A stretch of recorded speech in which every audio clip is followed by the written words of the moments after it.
Praise lord. ఈరోజు దేవుని వాగ్దానము. తేదీ జనవరి 14, 2026. యోహాను సువార్త 6వ అధ్యాయం 37వ వచనము. నా యొద్దకు వచ్చువారిని నేనెంత మాత్రమును బయటకు త్రోసివేయను. ఆమేన్.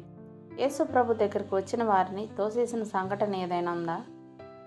ఒకవేళ అలాంటిది ఏదైనా ఉంటే నేను తెలుసుకోవాలనుకుంటున్నాను.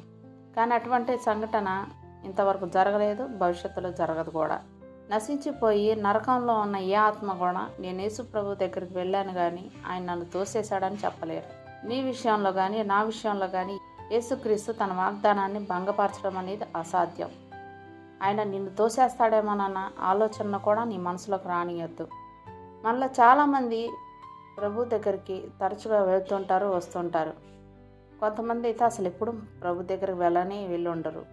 అలా తరచుగా వెళ్ళేవారు, ఏనాడు వెళ్ళని వారు కలిసి ఆయన దగ్గరికి ఈరోజు మనం వెళ్దాం.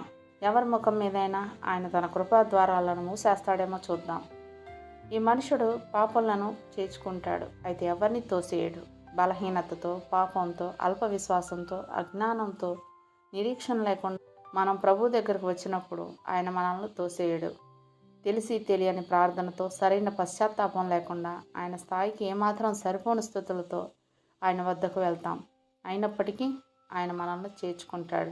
వ్యాధిగ్రస్తులుగా, చెడిపోయిన హృదయాలతో, పిప్పైపోయిన స్థితిలో అయోగ్యులముగా ఆయన వద్దకు వెళ్దాం. అయితే ఆయన మనల్ని ఎంత మాత్రం తోసివేయడు. కాబట్టి ఈరోజు మనం ప్రభు దగ్గరికి వెళ్తున్నాం.